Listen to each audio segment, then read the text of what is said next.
सर्व वांगे उत्पादक शेतकऱ्यांना माझा म्हणजेच विश्वासराव गळगट्टेचा सप्रेम नमस्कार। शेतकरी बंधूंनो, आता आपण श्री भास्कर बागुल, मुक्काम पोस्ट लोहनेर, तालुका देवळा, जिल्हा नाशिक यांच्या वांग्याच्या प्लॉटमध्ये आहोत। बागुल साहेब नमस्ते। मला सांगा, तुम्ही वांग किती वर्षापासून करता? पहिलंच वर्ष आहे। पहिलं वर्ष आहे का बरं वांग्याकडे वळाले तुम्ही? माझ्याकडे दुसरं टमाट्याला खूप मजूर लागतात, तारकाठी करावं लागते, बरं. वांगे करून असं होतं। वांगे करून नवीन पीक बदल करायचा, त्याच्यामुळे वांग्याकडे वळालेले। बर, आपलं सोशल मीडियाचे व्हिडिओ पाहून बागुल यांनी आपल्याशी संपर्क केला होता आणि देवळ्यामध्ये आपले संदीप सूर्यवंशी पण आहेत शेतकरी, ते पण आपलं शेड्यूल वापरतात। त्यांच्याही प्लॉटवरचा रिझल्ट पाहून ते आपल्याकडे आलेले आहेत। बागुल साहेब, वांग हे पीक असं आहे, आपल्याकडं नगर जिल्ह्यामध्ये शेतकरी असे आहेत की वांग एक वर्ष चालवतात, बरोबर। दुसरी गोष्ट, वांग्याचं योग्य पद्धतीने नियोजन जर केलं तर वांग हे वर्षभर फळ देतं। असं कोणतंच पीक नाही जे तुम्ही एक दिवसात तोडा करू शकता, बरोबर। वर्षभर पीक देणारं, त्याच्यामुळं आम्ही आमच्या भागामध्ये कित्येक शेतकरी आहेत ऊस मोडून आता वांग करतात किंवा इतर फळबागांच्या ऐवजी वांग करतात। तुम्ही आपलं शेड्यूल कितव्या दिवशी चालू केलेलं? आम्ही शेड्यूल तुमच्या 20-21 दिवसात चालू केलं। 21 दिवसांनी चालू केलं होतं। आपलं शेड्यूल सुरू करण्याच्या अगोदर वांग्याची परिस्थिती काय होती? वांग्याची परिस्थिती पान पुरं खात पडलेलं होतं, वांग्याची फ्रेश नव्हतं। आता आपलं पहिलं शेड्यूल हाफाक गोल्ड, त्याच्यानंतर डबल टॉप,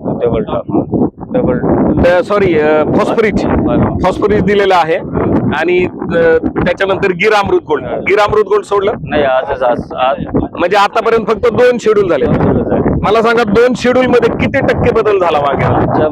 म्हणण्यानुसार 80-85-90% फ्रेश नव्हतं।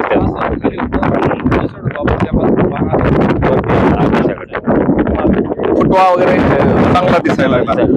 मला एक सांगा, वांग्यामध्ये बरेचसे शेतकरी खूप घाबरवतात की वांग्यामध्ये आळी, शेंडे आळी, फळ पोकरणारी आळी खूप जास्त प्रमाणात आहे, वांग काही करू नका। तुम्हाला असं काही लोकांनी सांगितलं होतं? नाही, काय बऱ्याच लोकांनी सांगितलं वांग्याला खूप तिसरे फवारावं, कंटिन्यू मारावं लागतं, त्याच्या ते असतेमुळे आमचं त्याच्यामुळे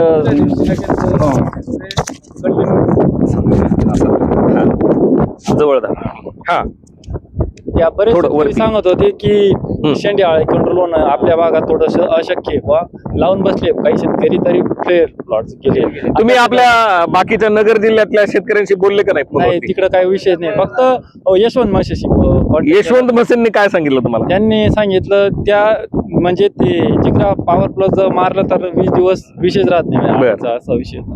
मग त्यांचं काही व्हिडिओ पाहून काही खालप सूर्यवंशी त्यांचं प्लॉटला व्हिजिट करून मग तुमच्याकडे तुम्ही निर्णय घेतला आपल्याकडे वळण्याचा।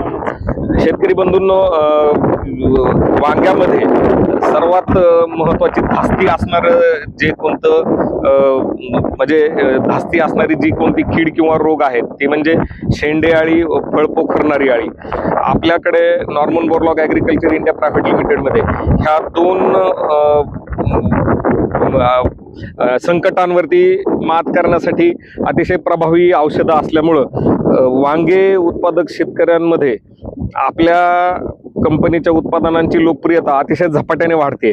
आता देवळा तालुक्यामध्ये अगदी त्याच पद्धतीने आज त्यांना जो अनुभव आलेला आहे त्या अनुभवाच्या जोरावरती मी त्यांना असं वचन देतोय की आपण वांग 1 वर्षभर चालवणार आहोत। त्या शेड्यूल प्रमाणे जर तुम्ही केलं आपल्या नॉर्मन बोरलॉगच्या शेड्यूल प्रमाणे, तर तुम्हाला किमान वर्षभर पीक मिळेल आणि तुमचा उत्पादन खर्च इतर वांगे उत्पादक शेतकऱ्यांच्या मानाने किमान 30 ते 40% कमी असेल आणि उत्पन्न 40 ते 50% जास्त असेल। कारण की आपल्याकडचे आज काही शेतकरी असे आहेत 50 ते 55 गुंठ्यामध्ये जवळपास 2800 किलो म्हणजे 3 टनाचा तोडा करणारे शेतकरी आहेत आणि त्याच्यामध्ये 3 टनामध्ये 5 ते 10 किलो पर्यंत किडकं वांग फक्त आहे। ते पण का की आपल्या शेड्यूल मध्ये वांग इतकं वाढतं की त्याच्यानंतर प्रत्येक पानापर्यंत औषध पोहोचणं अवघड होऊन जातं। त्याच्यामुळं नजर चुकीने जिथे औषध पोहोचत नाही तिथं काही आळी राहू शकते। आता आपण पुढचं शेड्यूल करणार आहोत। निश्चितच पुढचं निरीक्षण आता मला देवळा खूप लांब आहे अहिल्यानगरवरून सारखं येणं जमेल सांगता येत नाही, परंतु किमान महिन्यातून किंवा 1.5 महिन्यातून एकदा आपण येऊ. परंतु सगळ्यात महत्वाचं काय की आपल्या खर्चाचा ताळेबंद आपल्याला लिहून ठेवायचा आहे. बरोबर, वहीचं पान मधून दुमडायचंय. उजव्या हाताला खर्च आणि डाव्या हाताला तोड्याचा आलेला उत्पन्नाचा हिशोब आपल्याला लिहायचा आहे. वहीच्या पानाला खालच्या शेवटी झालेला खर्च आणि आलेलं उत्पन्न अशा पद्धतीने लिहून ठेवायचं. आतापर्यंत आपण सगळ्या शेतकऱ्यांना ह्या पद्धतीने लिहून ठेवायला सांगितलेलं आहे.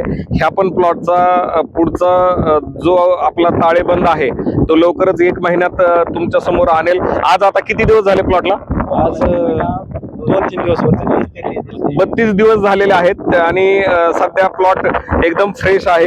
काहीही मला तिथं उणीव दिसत नाहीये आणि निश्चितच अजून 1 महिनाभराने आपण ह्या प्लॉटचं परत एकदा निरीक्षण करू. आता काय तोडा नसल्यामुळे त्यांचं सांगण्यासारखं जास्त काही नाहीये. 1 महिन्यानंतर आपण ह्या प्लॉटचं परत एकदा निरीक्षण करू. तोपर्यंत धन्यवाद.